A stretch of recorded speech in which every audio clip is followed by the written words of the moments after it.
मुरली अमृत की धारा है धारा, जो देती दुखों से किनारा।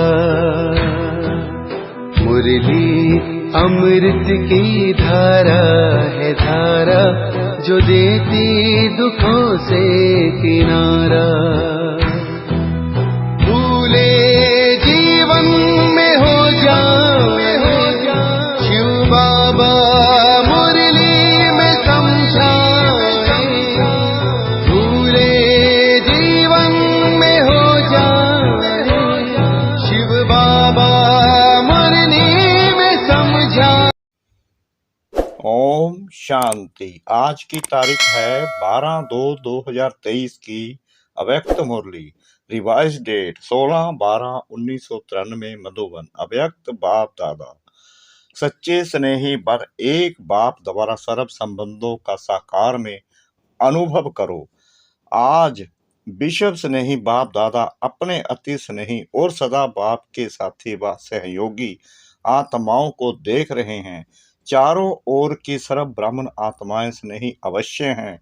स्नेह ने ब्राह्मण जीवन में परिवर्तन किया है। फिर भी स्नेही तीन प्रकार के हैं। एक है स्नेह करने वाले, दूसरे हैं स्नेह निभाने वाले और तीसरे हैं स्नेह में समाये हुए।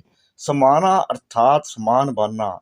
स्नेह करने वाले कभी स्नेह करते हैं, लेकिन करते करते कभी स्नेह टूट जाता है, कभी जुट जाता है। इसलिए समय प्रति समय स्नेह जोड़ने में पुरुषार्थ करना पड़ता है, क्योंकि बाप के साथ साथ और कहाँ भी स्नेह, चाहे व्यक्ति से चाहे प्रकृति के साधनों से, कहाँ भी संकल्प मात्र भी स्नेह जुटा हुआ है तो बाप से स्नेह करने वालों की लिस्ट में आ जाते हैं। स्नेह की निशानी है बिना कोई मेहनत के स्नेही की तरफ स्नेह सबते ही जाता है। स्नेह करने वाली आत्मा का हर समय, हर स्थिति, हर परिस्थिति में आधार अनुभव होता है। अगर साधनों से स्नेह है तो उस समय बाप से भी ज्यादा साधन का आधार अर्थात सहारा अनुभव होता है। उस समय उस आत्मा के संकल्प में बाप का स्नेह याद भी आता है।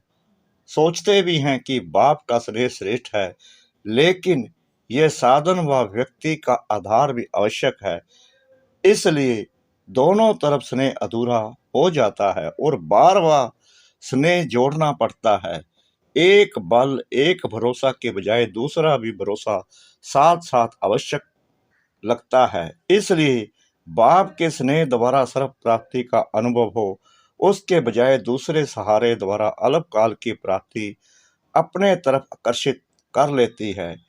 इतना आकर्षित करती है जो उसी को ही आवश्यक समझने लगते हैं। लगाव नहीं समझते, लेकिन सहारा समझते हैं। इसको कहा जाता है स्नेह करने वाले। दूसरे हैं स्नेह निभाने वाले। स्नेह करने के साथ साथ निभाने की भी शक्ति है। निभाना अर्थात स्नेह का रेस्पॉन्स देना, रिटर्न देना। स्नेह का रिटर्न है जो स्नेही बाप बच्चों से श्रेष्ठ आशाएं रखते हैं, वो सर्व आशाएं प्रैक्टिकल में पूर्ण करना। तो निभाने वाले बहुत करके प्रैक्टिकल में करके दिखाते हैं, लेकिन सदा बाप समान अर्थात समाये हुए वो अनुभूति कभी होती है, कभी नहीं होती। फिर भी निभाने वाले समीप हैं, लेकिन समान नहीं है। निभाने वालों को निभाने के रिटर्न में पद्म गुना हिम्मत और उमंग उत्साह की मदद विशेष बाप द्वारा मिलती रहती है। तीसरे जो स्नेह में समाये हुए हैं, उन आत्माओं के नैनों में, मुख में, संकल्प में, हर कर्म में सहज और सत्य स्नेही बाप का साथ सदा ही अनुभव होता है। बाप उससे जुदा नहीं और वो बाप से जुदा नहीं। हर समय बाप के स्नेह के रिटर्न में प्राप्त हुई सर्व प्राप्तियों में संपन्न और संतुष्ट रहते हैं। इसलिए और किसी भी प्रकार का सहारा उनको आकर्षित नहीं कर सकता, क्योंकि कोई ना कोई अल्पकाल की प्राप्ति की आवश्यकता किसी और को सहारा बनाती है। अर्थात संपूर्ण स्नेह में अंतर डालती है। स्नेह में समाई हुई आत्माएं सदा सर्व प्राप्ति संपन्न होने के कारण सहज ही एक बाप दूसरा न कोई इस अनुभूति में रहती हैं। तो स्नेही सभी हैं, लेकिन 3 प्रकार के हैं। अब अपने से पूछो मैं कौन, अपने को तो जान सकते हैं ना। स्नेही हैं, तभी स्नेह के कारण ब्राह्मण जीवन में चल रहे हो, लेकिन स्नेह के साथ निभाने की शक्ति इसमें नंबरवार बन जाते हैं। स्नेह के साथ शक्ति भी आवश्यक है। जिसमें स्नेह और शक्ति दोनों का बैलेंस है, वही बाप समान बनता है। ऐसे समाई हुई आत्माओं का अनुभव यही होगा। बाप के स्नेह से दूर होना यह मुश्किल है, समाना सहज है, दूर होना मुश्किल है। क्योंकि समाई हुई आत्माओं के लिए एक बाप ही संसार है। संसार में आकर्षित करने वाली 2 ही बातें हैं, एक व्यक्ति का संबंध और दूसरा भिन्न भिन्न वैभवों व साधनों द्वारा प्राप्ति होना। तो समाई हुई आत्मा के लिए सर्व संबंध के रस का अनुभव एक बाप द्वारा सदा ही होता है। सर्व प्राप्तियों का आधार एक बाप है, ना कि वैभव व साधन। वैभव व साधन रचना है और बाप रचता है। जिसका आधार रचता है उसको रचना द्वारा अल्पकाल के प्राप्ति का स्वप्न मात्र भी संकल्प नहीं हो सकता। बाप दादा को कभी कभी बच्चों की स्थिति को देख हंसी आती है, क्योंकि आश्चर्य तो कह नहीं सकते, फुल स्टॉप है। चलते चलते बीज को छोड़ टाल टालियों में आकर्षित हो जाते हैं। कोई आत्मा को आधार बना लेते हैं, कोई साधनों को आधार बना लेते हैं, क्योंकि बीज का रूप रंग शोभनिक नहीं होता और टाल टालियों का रूप रंग बड़ा शोभनिक होता है। देहधारी के संबंध का आधार देहभान में सहज अनुभव होता है और बाप का आधार देहभान से परे होने से अनुभव होता है। देहभान में आने की आदत तो है ही, ना चाहते भी हो सकते हैं। इसलिए देहधारी के संबंध का आधार व सहारा सहज अनुभव होता है। समझते भी हैं कि ये ठीक नहीं है, फिर भी सहारा बना लेते हैं। बाप दादा देख देख मुस्कुराते रहते हैं। उस समय की स्थिति हंसाने वाली होती है। जैसे आप लोग क्लासेस में व भाषणों में एक तोते की कहानी सुनाते हो, उसको मना किया कि नलके पर नहीं बैठो, लेकिन वो नलके पर बैठ करके बोल रहा था। ऐसे बच्चे भी उस समय मन में अपने आप से एक तरफ यही सोचते रहते कि एक बाप दूसरा ना कोई, बार बार अपने आप से रिपीट भी करते रहते, लेकिन साथ साथ फिर यह भी सोचते कि स्थूल में तो सहारा चाहिए। तो उस समय हंसी आएगी ना, और उस समय फिर माया चांस लेती है। बुद्धि को ऐसा परिवर्तन करेगी जो झूठा सहारा ही सच्चा सहारा अनुभव होगा। जैसे आजकल झूठा सच्चे से भी अच्छा लगता है, ऐसे उस समय रॉन्ग राइट अनुभव होता है, और वो रॉन्ग बात झूठा सहारा उसको पक्का करने के लिए व झूठ को सच्चा साबित करने के लिए, जैसे कोई भी कमजोर स्थान होता है तो उसको मजबूत करने के लिए पिलर्स लगाए जाते हैं, तो माया भी कमजोर संकल्प को मजबूत बनाने के लिए बहुत रॉयल पिलर्स लगाती है। क्या पिलर लगाती है? माया यही संकल्प देती है कि ऐसा तो होता ही है, कई बड़े बड़े भी ऐसे ही करते हैं, ऐसे ही चलते हैं, या कहते अभी तो पुरुषार्थी ही हैं, संपूर्ण तो हुए नहीं हैं, तो जरूर अभी कोई ना कोई कमी रहेगी ही, आगे चल संपूर्ण बन जाएंगे। ऐसे ऐसे व्यर्थ संकल्प रूपी पिलर्स कमजोरी को मजबूत कर देते हैं। तो ऐसे पिलर का आधार नहीं लेना। समय आने पर यह आर्टिफिशियल पिलर धोखा दे देते हैं। सर्व संबंधों का सहारा एक बाप सदा रहे, यह अनुभव कम करते हो। इस सर्व संबंधों के अनुभव को बढ़ाओ। सर्व संबंधों की अनुभूति कम होने के कारण कहीं ना कहीं अल्पकाल का संबंध जुट जाता है। स्थूल जीवन में भी स्थूल रूप का सहारा व हर परिस्थिति में स्थूल रूप का सहयोग देने वाला सहारा बाप है। यह अनुभव और बढ़ाओ। ऐसे नहीं कि बाप तो है ही सूक्ष्म में सहयोग देने वाला, निराकार है, आकार है, साकार तो है नहीं, लेकिन हर संबंध को साकार रूप में अनुभव कर सकते हो। साकार स्वरूप में साथ का अनुभव कर सकते हो। इस अनुभूति को गहराई से समझो और स्वयं को इसमें मजबूत करो, तो व्यक्ति वैभव व साधन अपने तरफ आकर्षित नहीं करेंगे। साधनों को निमित्त मात्र कार्य में लाना, बस साक्षी हो सेवा प्रति कार्य में लगाना, ऐसी अनुभूति को बढ़ाओ। सहारा नहीं बनाओ, निमित्त मात्र हो। इसको कहा जाता है स्नेह में समाई हुई समान आत्मा। तो अपने से सोचना कि मैं कौन, समझा?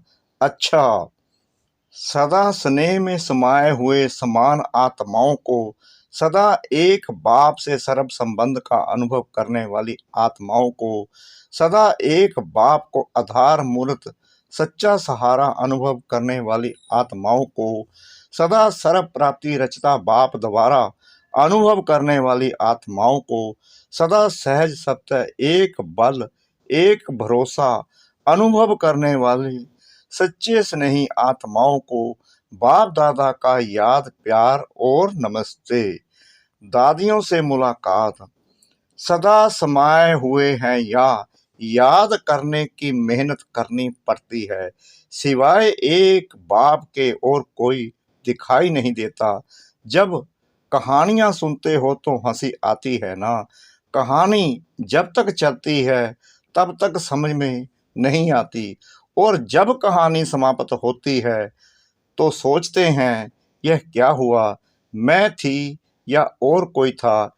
ऐसे भी सोचते हैं क्योंकि उस समय परवश होते हैं ना, तो परवश को अपना होश नहीं होता। जब अपना होश आता है तो फिर आगे बढ़ने का जोश भी आता है।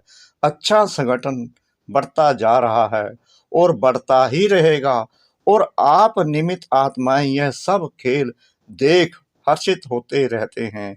सभी चल रहे हैं, कोई चल रहा है, कोई उड़ रहा है, और आप लोग क्या करते हो? उड़ते उड़ते साथ में औरों को भी उड़ा रहे हो, क्योंकि रहम दिल बाप के रहम दिल आत्माएं बन गए तो रहम आता है ना। घृणा नहीं आती, लेकिन रहम आता है, और यह रहम ही दिल के प्यार का काम करता है। अच्छा, जो भी चल रहा है अच्छे से अच्छा चल रहा है। अथक बन सेवा कर रहे हैं ना। निमित्त आत्माओं के अथकपन को देख सब में उमंग आता है ना। अव्यक्त बाप दादा की पर्सनल मुलाकात। साधारणता को समाप्त कर विशेषता के संस्कार नेचुरल और नेचर बनाओ। अपने को सदा संगम युग के रूहानी मौजों में रहने वाले अनुभव करते हो। मौजों में रहते हो, व कभी मौज में कभी मूंझते भी हो, या सदा मौज में रहते हो। क्या हाल चाल है? कभी कोई ऐसी परिस्थिति आ जाए व ऐसी कोई परीक्षा आ जाए तो मूंझते हो, यानी थोड़े टाइम के लिए, और उस थोड़े टाइम में अगर आपको काल आ जाए तो फिर क्या होगा? अकाले मृत्यु का तो समय है ना। तो थोड़ा समय भी अगर मौज की बजाय मूंझते हो, और उस समय अंतिम घड़ी हो जाए तो अंतमति सो गति क्या होगी। इसलिए सुनते रहते हो ना, सदा एवर रेडी। एवर रेडी का मतलब क्या है? क्या हर घड़ी ऐसे एवर रेडी हो? कोई भी समस्या संपूर्ण बनने में विघ्न रूप नहीं बने। अंत अच्छी तो भविष्य आदि भी अच्छा होता है। तो एवर रेडी का पाठ इसलिए पढ़ाया जा रहा है। ऐसे नहीं सोचो कि थोड़ा समय होता है, लेकिन थोड़ा समय भी एक सेकंड भी धोखा दे सकता है। वैसे सोचते हैं ज़्यादा टाइम नहीं चलता, ऐसा 2-4 मिनट चलता है, लेकिन 1 सेकंड भी धोखा देने वाला हो सकता है तो मिनट की तो बात ही नहीं। सोचो, क्योंकि सबसे वैल्यूबल आत्माएं अमूल्य आत्माओं का कोई दुनिया वालों से मूल्य नहीं कर सकते। दुनिया वाले तो आप सबको साधारण समझेंगे, लेकिन आप साधारण नहीं हो, विशेष आत्माएं हो। विशेष आत्मा का अर्थ ही है जो भी कर्म करें, जो भी संकल्प करें, जो भी बोले, वो हर बोल और हर संकल्प विशेष है, साधारण नहीं हो। समय भी साधारण रीति से नहीं जाए, हर सेकंड और हर संकल्प विशेष हो, इसको कहा जाता है विशेष आत्मा। तो विशेष करते करते साधारण नहीं हो जाएं, ये चेक करो कि ऐसे सोचते हैं कि कोई गलती नहीं की, कोई पाप कर्म नहीं किया, कोई वाणी से भी ऐसा उल्टा सुल्टा शब्द नहीं बोला, लेकिन भविष्य और वर्तमान श्रेष्ठ बनाया। बुरा नहीं किया लेकिन अच्छा किया। सिर्फ यह नहीं चेक करो कि बुरा नहीं किया, लेकिन बुरे की जगह पर अच्छे से अच्छा किया या साधारण हो गया। तो ऐसे साधारणता नहीं हो, श्रेष्ठता हो। नुकसान नहीं हुआ लेकिन जमा हुआ, क्योंकि जमा का समय तो अभी है ना। अभी का जमा किया हुआ भविष्य अनेक जन्म खाते रहेंगे, तो जितना जमा होगा उतना ही खाएंगे ना। अगर कम जमा किया तो कम खाना पड़ेगा, अर्थात प्रारब्ध कम होगी। लेकिन लक्ष्य है श्रेष्ठ प्रारब्ध पाने का, या साधारण भी हो जाए तो कोई हर्जा नहीं, स्वर्ग में तो आ ही जाएंगे। दुख तो होगा ना, साधारण भी बने तो क्या हर्जा है या चलेगा। तो चेक करो कि हर सेकंड हर संकल्प विशेष हो। जैसे आधा कल्प के देवभान का अभ्यास नेचुरली ना चाहते हुए भी चलता रहता है ना। देह अभिमान में आना नेचुरल हो गया है ना। ऐसे देही अभिमानी अवस्था नेचुरल और नेचर हो जाए तो जो नेचर होती है वह सत्य ही अपना काम करती है। सोचना नहीं पड़ता है, बनाना नहीं पड़ता है, करना नहीं पड़ता है, लेकिन सत्य हो ही जाती है। तो ऐसे विशेषता के संस्कार नेचर बन जाएं और एक के दिल से निकले। ऐसे नहीं कि मेरी नेचर यह है, मेरी नेचर यह है, नहीं। हर एक के मुख से, मन से यही निकले कि मेरी नेचर है ही विशेष आत्मा के विशेषता की। तो ऐसे हैं या मेहनत करनी पड़ती है। जो नेचर होती है उसमें मेहनत नहीं होती। किसी की नेचर रमणीक है तो सत्य ही रमणीकता चलती रहती है ना। उसको पता भी नहीं पड़ेगा कि मैंने क्या किया। कोई कहेगा तो भी कहेंगे मैं क्या करूं, मेरी नेचर है। तो विशेषता की भी ऐसी नेचर हो जाए। कोई पूछे आपकी नेचर क्या है तो सबके दिल से निकले कि हमारी नेचर है ही विशेषता की। साधारण कर्म की समाप्ति हो गई, क्योंकि मरजीवा हो गए ना। सो साधारणता से मर गए, विशेषता में जी रहे हैं। माना नया जन्म हो गया तो साधारणता पास्ट जन्म की नेचर है, अभी की नहीं। क्योंकि नया जन्म ले लिया तो नए जन्म की नेचर विशेषता है। ऐसे अनुभव हो तो अभी क्या करेंगे। साधारणता की समाप्ति संकल्प में भी साधारणता नहीं। माताएं मौज में रहती हो, कितना भी कोई मुझाने की कोशिश करे, लेकिन आप मौज में रहो। मुझाने वाला मूंझ जाए लेकिन आप नहीं मूंझो, क्योंकि अज्ञानियों का काम है मूंझना और ज्ञानियों का काम है मौज में रहना। तो वो अपना काम करे और आप अपना काम करो। सदा मौज का अनुभव करो, तब तो फलक से कह सकेंगे। होंगे तभी तो कह सकेंगे ना। जो होगा नहीं तो कह भी नहीं सकता। चैलेंज कर सकते हो, हम मूंझने वाले नहीं हैं, क्योंकि विशेष आत्माएं हैं।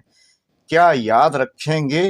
मौज में रहने वाली विशेष आत्मा है, ऐसी हिम्मत वाले होना। हिम्मत वालों को मदद सबते ही मिलती है।